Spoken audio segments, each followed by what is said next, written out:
Bharatiya Janata party के प्रदेश अध्यक्ष और संसद में मेरे साथी श्रीमान श्वेत मलिक जी, मंत्री परिषद के मेरे साथी श्रीमती हरसिमरत कौर जी, श्रीमान विजय सांपला जी, मंच पर विराजमान आदरणीय सांसदगण, विधायकगण, भाजपा अकाली दल के सभी वरिष्ठ नेतागण और विशाल संख्या में पधारे हुए मेरे प्यारे भाई और बहनों, जगत गुरु बाबेया नानक दे सोरे गर्दी धरती गुरदासपुर विच पंजाब भर तो आए बहनों अति भराओ। वाहेगुरु जी का खालसा, वाहेगुरु जी की फतेह। गुरुओं, पवित्र धामों, वीरों और महान कर्मयोगियों की भूमि गुरदासपुर को सत श्री अकाल। ये मेरा सौभाग्य है कि नए भारत के निर्माण के लिए एक और महत्वपूर्ण वर्ष की शुरुआत मैं गुरदासपुर और पंजाब के बहन भाइयों के बीच में आकर कर रहा हूं। गुरदासपुर की धरती देश, समाज, मानवता के लिए हमेशा प्रेरणा देने वाली रही है। लिहाजा साल 2022 तक न्यू इंडिया के निर्माण के लिए भी 125 करोड़ देशवासियों के संकल्प को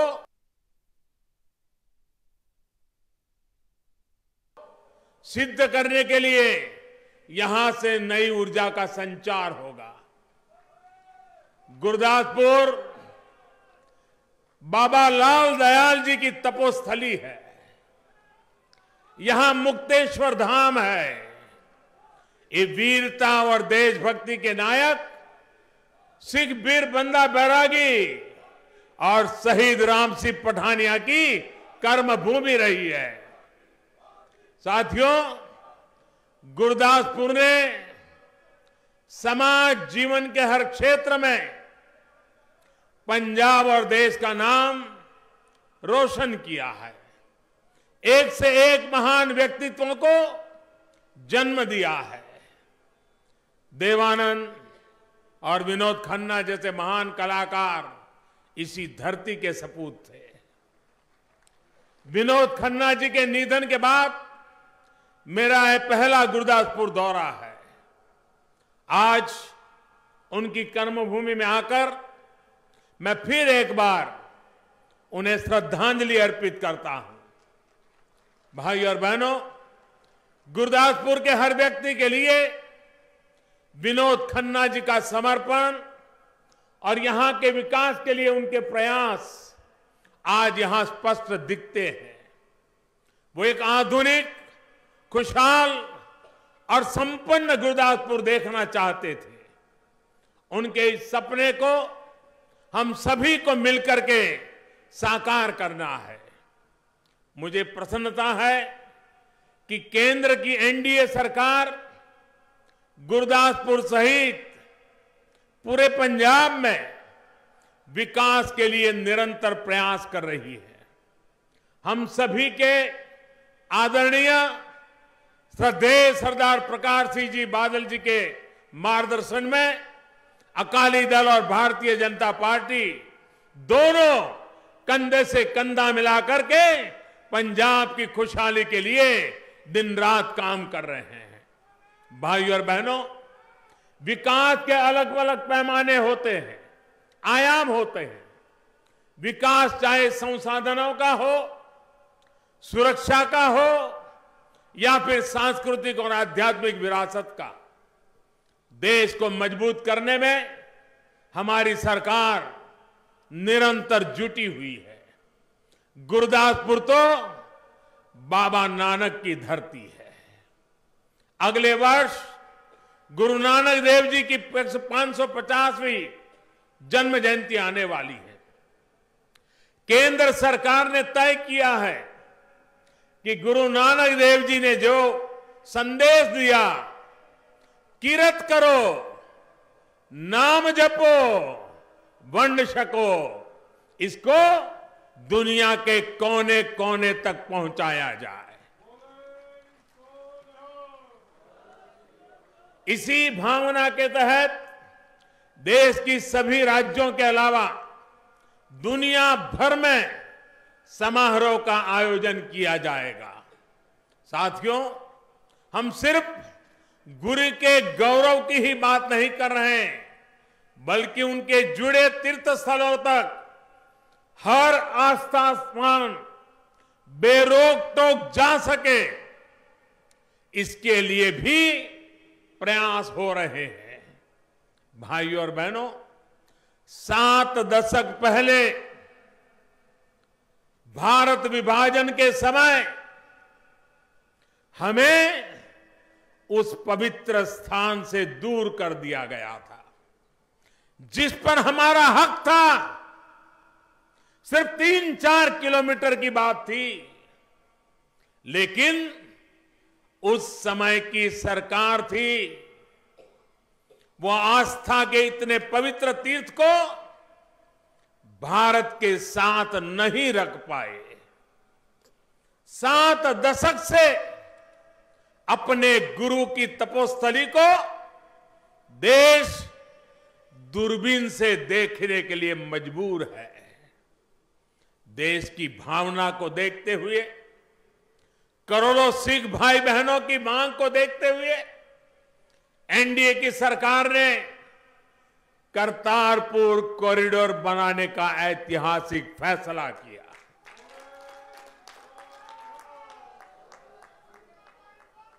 ये कॉरिडोर गुरदासपुर के डेरा बाबा नानक साहिब को करतारपुर के गुरुद्वारा दरबार साहिब जोड़ने का काम करेगा। इसके तहत यहां डेरा बाबा नानक साहिब से लेकर इंटरनेशनल बॉर्डर तक सारी आधुनिक सुविधाओं से युक्त कॉरिडोर का निर्माण किया जाएगा। साथियों, इस महान तीर्थ के महत्व को देखते हुए ही केंद्र सरकार ने अपने 2 मंत्रियों को भी सीमा पार भेजा था। हरसिमरत जी के नेतृत्व में हमारा डेलीगेशन गया था, लेकिन पूरा देश गवाह है कि कैसे अपने राजनीतिक हितों को साधने के लिए कांग्रेस के नेताओं ने पाकिस्तान को मौका दे दिया। हैरानी की तो ये है बात कि कांग्रेस के नेताओं ने यहां के मुख्यमंत्री खुद अपने नेता की भी राय अनसुनी कर दी। साथियों, जिनका इतिहास राष्ट्रीय सुरक्षा से खिलवाड़ रहा हो और जो आज भी देश के सैनिकों और सेना को कमजोर करने के लिए झूठ फैला रहे हो, जिनका इतिहास सिर्फ एक परिवार के जयगान का रहा हो और जो आज भी वंदे मातरम और भारत माता की जय का विरोध कर रहे हो, रोक लगा रहे हो, जिनका इतिहास हजारों सिख भाई बहनों को बेरहमी से हत्या का हो और जो आज भी दंगों के आरोपियों को मुख्यमंत्री पद का पुरस्कार दे रहे हो, उन लोगों से पंजाब समेत पूरे देश को सतर्क रहने की जरूरत है। मत भूलिए, करीब 3.5 दशक से आप सभी, पूरा देश न्याय के इंतजार में था। दिल्ली में जो कुछ भी हुआ उसके अपराधियों को सजा मिले, कांग्रेस के नेताओं को सजा मिले, ये पूरे देश की मांग थी। और आज भी ये मांग उतनी ही प्रबल है। एक परिवार के इशारे पर जिन जिन आरोपियों को सज्जन बताकर फाइलें दबा दी गई थी, एनडीए सरकार ने उनको बाहर निकाला, एसआईटी का गठन किया और मेरे प्यारे भाइयों बहनों, परिणाम आपके सामने है।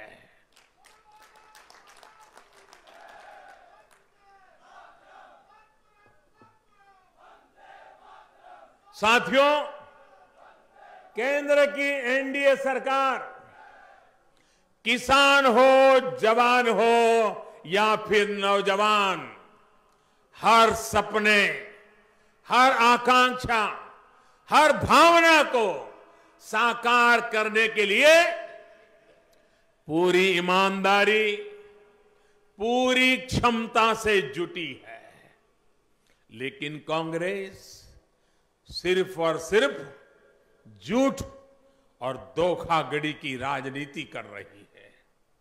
आप ये भी याद करिए कि कांग्रेस ने किसानों के साथ क्या किया।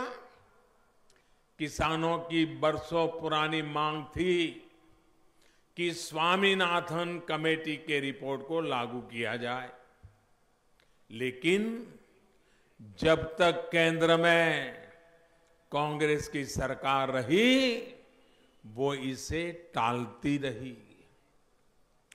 किसानों की इस मांग को पूरा करने का ऐतिहासिक फैसला भी एनडीए की सरकार ने ही लिया।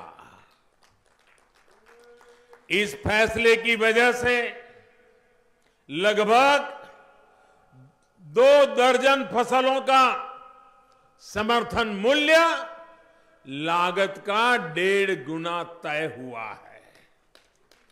अब हम राज्य सरकारों के साथ मिलकर प्रयास कर रहे हैं कि इस फैसले का पूरा लाभ किसानों तक पहुंचे। भाइयों और बहनों, जो दशकों तक किसानों के दर्द का इलाज नहीं ढूंढ पाए, एमएसपी पर फैसला टालते रहे, वो अब फिर झूठे वायदों से किसान की आंख में धूल झोंकने में जुटे हैं। और मैं इनका पैटर्न भी आज खुल करके आपको बताना चाहता हूं। 10 साल पहले जब 2009 का चुनाव सामने था, तब कांग्रेस ने किसानों को कर्ज माफी का ऐलान किया था। तो देश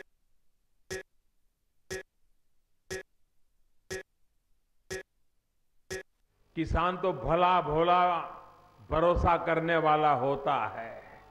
उसने किसान कांग्रेस के सारे पाप जानते हुए भी भरोसा कर लिया और भरोसे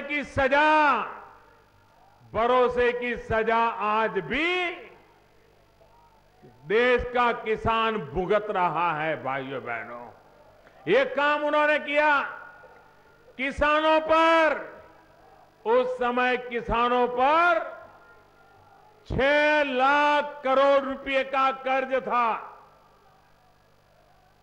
आप सुनिए भाइयों बहनों, 2008-9 में कांग्रेस ने जब किसानों को कर्ज माफी का वादा किया और चुनाव में वोट बटोर लिए, तब 6 लाख करोड़ का कर्ज देश के किसानों पर था। उन्होंने कर्ज माफी की घोषणा की, लेकिन कर्ज माफी हुई सिर्फ 6 लाख करोड़ के सामने सिर्फ 60,000 करोड़। कितना बड़ा धोखा किया, बाकी सारे किसान इंतजार करता रह गया। पिछले साल इन्होंने कर्नाटक में भी कर्ज माफी का ऐलान किया था। मीडिया रिपोर्ट कहती है कि सिर्फ इन्हें गिने कुछ किसानों को इसका लाभ हुआ और बाकियों के खिलाफ कर्ज के नाम पर पुलिस के वारंट निकले हैं। किसान को घर छोड़ करके भागना पड़ रहा है। ये कर्नाटक का हाल करके रखा है।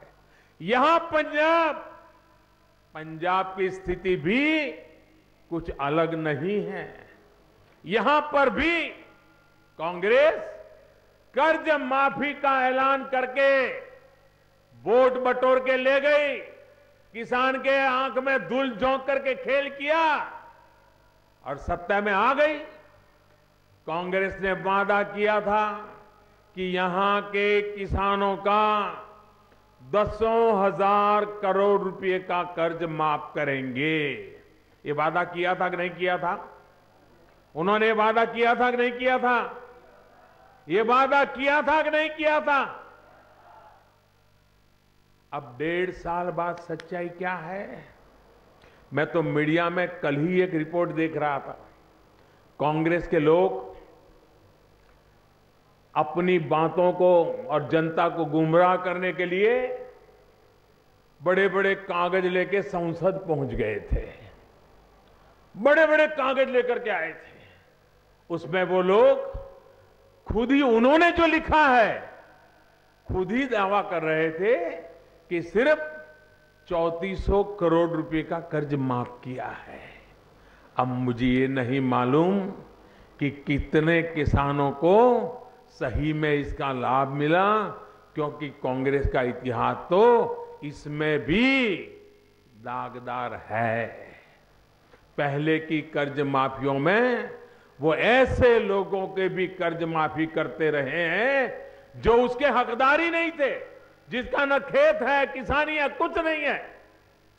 लेकिन पंजाब के लोगों को तो अब कांग्रेस ने खुद ने स्वीकार कर लिया है कि उसने ज्यादा नहीं किया है। 1.5 साल में कांग्रेस ने खुद ने स्वीकार कर लिया है कि उसने ज्यादा नहीं किया है। 1.5 साल में सिर्फ 3400 करोड़ का कर्ज माफ। फिर ध्यान से सुनिए, अगर कांग्रेस का दावा सही है तो 1.5 साल में सिर्फ 3400 करोड़ कर्ज माफी कांग्रेस के लिए पंचवर्षीय योजना है क्या? किसान के मरने के बाद पहुंचोगे क्या? साथियों, आप ये भी मत भूलिए कि पंजाब सहित पूरे देश में छोटे किसान जिनके पास 1-2 हेक्टेयर जमीन है और जिनकी संख्या हिंदुस्तान में सबसे अधिक है, वो कभी बैंकों से कर्ज नहीं पाते हैं। उनको वो मिलता भी नहीं है। उनको तो साहूकारों से या दूसरे लोगों से कर्ज लेना पड़ता है।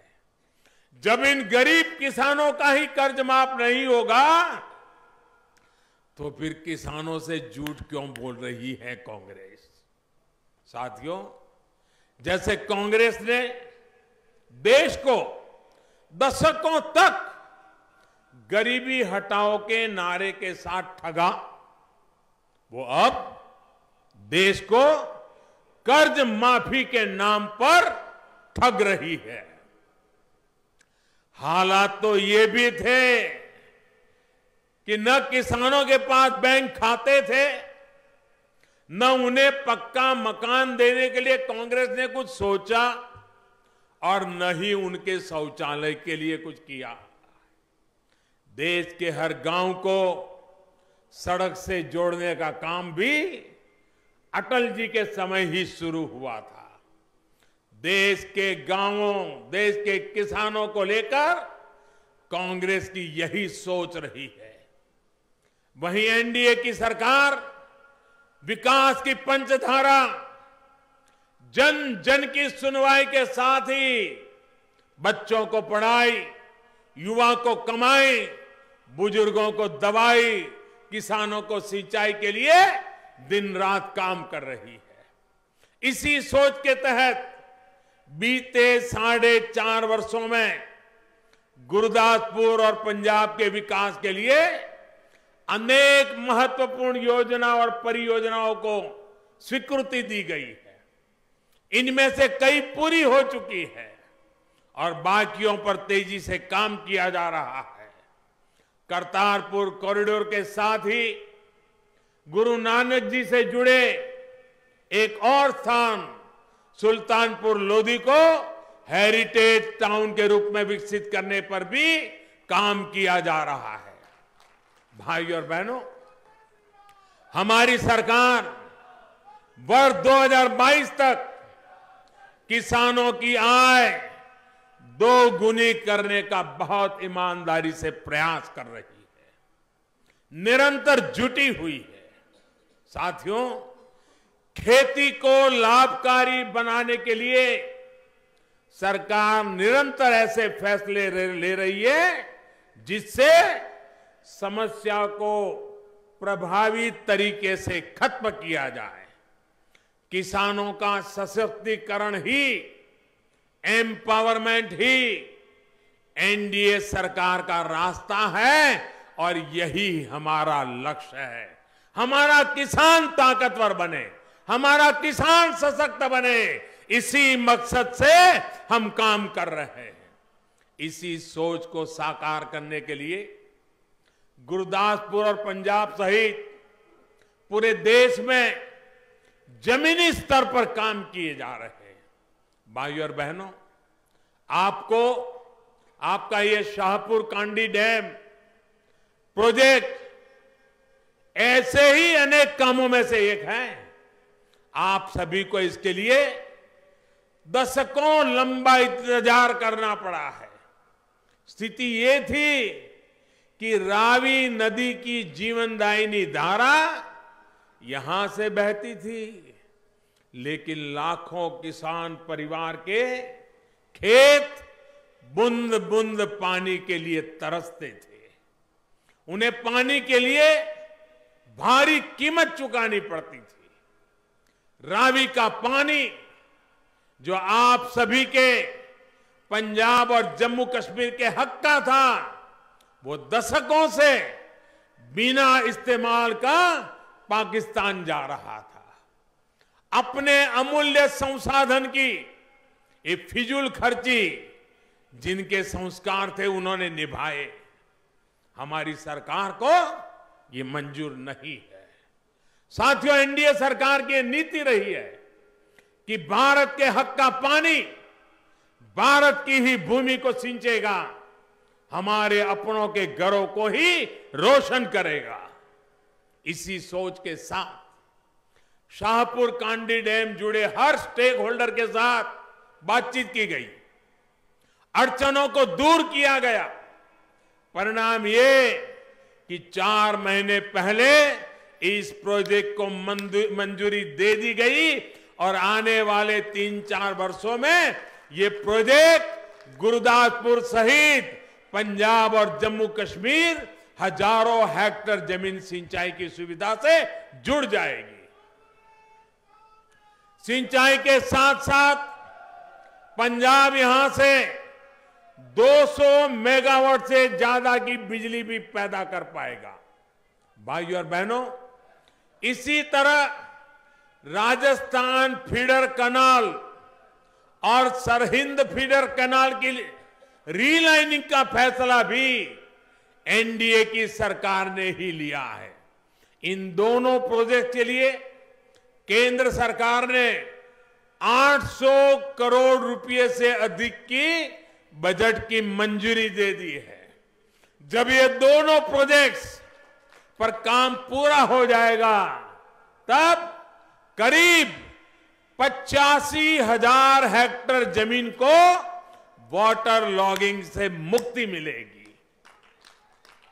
मुक्तसर, फरीदकोट और फिरोजपुर जिलों समेत पश्चिम पंजाब की करीब 2.25 लाख हेक्टेयर जमीन पर सिंचाई व्यवस्था में सुधार आएगा। साथियों, सिंचाई और सॉइल हेल्थ कार्ड के साथ साथ किसान की उपज को सही दाम दिलाने के लिए, उपज में वैल्यू एडिशन के लिए भी अनेक फैसले लिए गए हैं।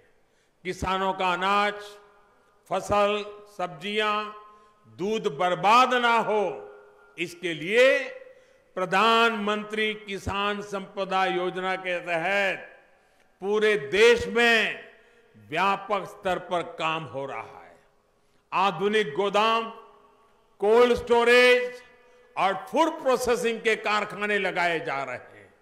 यहां फाजिल्का में मेगा फूड पार्क ने काम करना शुरू कर दिया है, तो लुधियाना और कपूरथला के प्रोजेक्ट्स को भी मंजूरी दी जा चुकी है। इतना ही नहीं, पंजाब में 17 नए कोल्ड स्टोरेज या तो तैयार हो चुके हैं या फिर जल्द तैयार होने वाले हैं। इसके अलावा बठिंडा में IIFT यानी Indian institute of food processing technology में फूड प्रोसेसिंग ट्रेनिंग काम इंक्यूबेशन सेंटर शुरू किया गया है। साथियों, ऐसे अनेक प्रयासों से ही अकेले पंजाब में फूड प्रोसेसिंग से जुड़े प्रोजेक्ट के माध्यम से हजारों युवाओं को सीधा रोजगार मिला है। इतना ही नहीं, इन प्रयासों से पंजाब के 1 लाख से अधिक किसान परिवारों को लाभ मिला है। मैं पंजाब और देश के किसानों को ये भी जानकारी देना चाहता हूं कि पिछले महीने एनडीए सरकार ने जो एग्रीकल्चर एक्सपोर्ट पॉलिसी मंजूर की है, उससे भी आने वाले दिनों में किसानों का बहुत लाभ होगा। साथियों, हमारा प्रयास है कि देश के किसानों और उनके प्रोडक्ट्स को वैश्विक प्लेटफॉर्म मिले, उन्हें ग्लोबल वैल्यू चेन का लाभ मिले, कृषि उत्पादों में वैल्यू एडिशन करके उन्हें विदेशी बाजार में बेचने की हमारे देश में बेहतर और आधुनिक सुविधाएं तैयार होगी, तो किसानों की आय में वृद्धि भी होगी। इसी विजन के साथ हमने नई पॉलिसी बनाई है और आगे बढ़ रहे हैं। भाइयों और बहनों, पंजाब में खेती के साथ साथ यहां के किसानों, यहां के मध्यम वर्ग की बाकी जरूरतों पर भी सरकार ने विशेष ध्यान दिया है। पंजाब की स्वास्थ्य सुविधाओं को बेहतर करने के लिए भी अनेक प्रयास किए गए हैं। बठिंडा में बन रहा एम्स इसी कड़ी में लिया गया एक महत्वपूर्ण फैसला है। इसके साथ ही पंजाब की 11 लाख से अधिक बहनों को मुफ्त रसोई गैस कनेक्शन दिया जा चुका है। यहां के युवाओं को 28 लाख मुद्रा लोन दिए गए हैं। करीब 2.5 लाख नौजवानों को स्किल इंडिया मिशन के तहत ट्रेनिंग दी जा चुकी है। बेटी बचाओ बेटी पढ़ाओ अभियान से पंजाब के अनेक जिलों में बेटियों की संख्या में बढ़ोतरी हुई है। साथियों, केंद्र सरकार अपनी तरफ से कोशिश कर रही है, लेकिन कुछ योजनाओं को लेकर राज्य सरकार को और गति लाने की जरूरत है, जागने की जरूरत है। राज्य में आवास योजना हो, अमृतसर, लुधियाना और जालंधर को स्मार्ट सिटी के तहत विकसित करने का काम हो, अमृत मिशन के तहत पंजाब के 16 शहरों में चल रहे काम हो, इनकी रफ्तार पूरे देश की रफ्तार की तुलना में आज पंजाब में धीमी पड़ गई है और इसके लिए राज्य सरकार को जागना पड़ेगा। जितना काम होना चाहिए नहीं हो रहा है। पंजाब सरकार से मेरा आग्रह है कि जनहित के इन प्रोजेक्ट्स को समय सीमा में पूरा करें ताकि लोगों को सुविधा मिल सके। साथियों, एनडीए सरकार में पूरी संवेदनशीलता के साथ चल रही है, जनभावना के साथ चल रही है। इसका एक बहुत बड़ा उदाहरण जीएसटी है। जैसे जैसे सुझाव मिलते जा रहे हैं, सरकार इसे और प्रभावी और सरल बनाने में जुटी है। गुरु घर हो, मंदिर हो, लंगर हो, भंडारे हो, एक समृद्ध और स्वस्थ परंपरा है। सेवा के भाव से, पूरी श्रद्धा के साथ, तन मन धन से हर आस्थावान यहां जुड़ता है। चाहे वो मंदिर हो, गुरुद्वारा हो, ये परंपरा सदियों से चली आ रही है। आस्था, श्रद्धा और सेवा के प्रयोजन को समझते हुए पूरी संवेदनशीलता के साथ इन सभी आयोजनों को जीएसटी के दायरे से बाहर रखा गया है। इसी प्रकार आज करीब 99% सामान और सेवा 18% टैक्स के दायरे से नीचे ला दिया गया है। पहले इनमें से अधिकतर सामान पर 25%, 30%, 35% तक कर लगते थे, टैक्स लगते थे। अब टैक्स तो कम हुआ ही है। आपको पता भी चल रहा है कि साबुन पर, जूते पर, कपड़े पर कितना टैक्स दे रहा है। पहले ये दिखता नहीं था, लेकिन वसूला जाता था। अब जो आप देते हैं वही आपको दिखता है। यही पारदर्शिता की व्यवस्था है जो न्यू इंडिया का आधार है। साथियों, घरों के निर्माण से जुड़ी प्रक्रियाओं और सामान पर भी जो जीएसटी लगता है, उसको भी हम एक संतोषजनक स्तर पर लाने के पक्ष में हैं। पिछली बार जीएसटी काउंसिल की बैठक में इस पर सहमति नहीं बन पाई थी। उम्मीद है आगे इस पर सार्थक चर्चा के बाद उचित फैसला होगा। वहीं जो व्यापारी, कारोबारी बहन भाई हैं, छोटे उद्यमी हैं, उनके लिए भी जीएसटी को आसान करने की निरंतर कोशिश बीते 1.5 वर्ष से ही की जा रही है।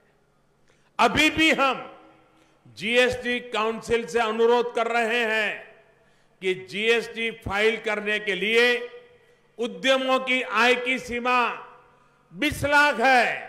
उस 20 लाख को बढ़ा करके 75 लाख कर दिया जाए ताकि 75 लाख के नीचे वालों को इस झंझट से मुक्ति मिले। साथियों, कल दिल्ली में कैबिनेट की बैठक में छोटे उद्योगों से जुड़ा एक और अहम फैसला लिया गया है। इस फैसले से agriculture, textile, leather, handicraft, machinery से जुड़े छोटे उद्यमों को बहुत लाभ होगा। इसकी भी जानकारी मुझे लगता है कि पंजाब आया हूं तो मुझे बतानी चाहिए। साथियों, प्री और पोस्ट शिपमेंट रुपये क्रेडिट में 3% ब्याज की राहत दी जाती थी। जो मैन्युफैक्चरिंग सेक्टर से जुड़े थे उन्हें इस सुविधा का लाभ मिलता था। अरसे से मांग हो रही थी कि इसमें जो मर्चेंट एक्सपोर्टर्स को भी जोड़ा जाए, जिनकी एमएसएमई सेक्टर में बड़ी भूमिका होती है। सरकार ने आपकी ये मांग मान ली है और इसका बहुत बड़ा फायदा एक्सपोर्ट से जुड़े छोटे उद्यमियों को होने जा रहा है। एक अनुमान के मुताबिक करीब 600 करोड़ रुपए का लाभ इन कारोबारियों को मिलेगा। पंजाब का एमएसएमई सेक्टर इतना विशाल और व्यापक है। निश्चित तौर पर कल जो फैसला हमने किया है उसका ज्यादा लाभ पंजाब के लोगों को, छोटे एक्सपोर्टर्स को अवश्य मिलेगा। बहनों और भाइयों, हम सभी एनडीए का एक एक कार्यकर्ता करोड़ों पंजाब वासियों के साथ मिलकर देश के विकास के लिए प्रतिबद्ध है। जो भी सपना आपने अपने लिए, अपने बच्चों के लिए देखा है, वो हमें पूरा करना है। कुछ दिनों में गुरु गोविंद सिंह जी की जयंती भी आने वाली है। सत्य के लिए और अन्याय के खिलाफ खड़े होने का जो रास्ता उन्होंने हमें दिखाया है, उसी पर हम आगे बढ़े। इसी विश्वास के साथ इतना बड़ा सफल कार्यक्रम करने के लिए आप सबको मैं हृदय से बहुत बहुत धन्यवाद देता हूं। जो बोले सो सत श्री अकाल। बहुत बहुत धन्यवाद मोदी जी।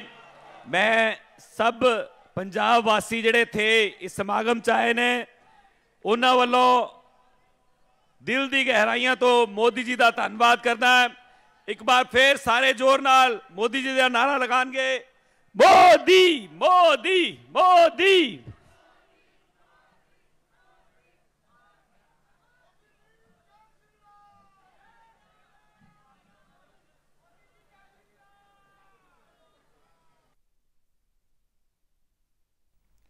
तो फिलहाल लगातार तस्वीरें तुहानूं विखा रहे हैं। किसानां दी कर्जा मुआफी ते मोदी दा कांग्रेस ते वार रहा। 84 दे मसले ते बोले, सिद्धू ते निशाना साधिया। कई ਇਹੋ ਜਿਹੇ मसले सी जिन्हां ते उन्होंने अपनी गल रखी। कर्नाटक के किसानां नाल भी धोखा किया गया। कांग्रेस नूं सीधे तौर पर निशाने ते लिया ते खुद नूं बचाउण लई वड्डे वड्डे परचे लैके संसद पहुंचती है कांग्रेस। ये साफ तौर पर इल्जाम लाए। कांग्रेस ने खुद मन्निया कि कोई काम नहीं किया। किसानां नाल हर पासे धोखा कांग्रेस कर रही है, यह कहना सी मोदी का। इस मौके पर शोएब मलिक ने शुरुआत की संबोधन के नाल। फिर सुखबीर सिंह बादल ने भाषण दिता 84 के मसले ते कांग्रेस के उत्ते उन्होंने इल्जाम लाए।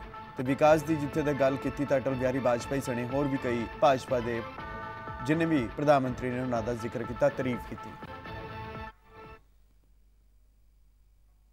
तो फिलहाल साफ तौर पर मोदी का सफल दौरा रहा। कहा जा सकता है कि मिशन 2019 का यह मसला है। तो 13 सीटां लोक सभा की 13 सीटां का भी सवाल है। सत श्री अकाल जी।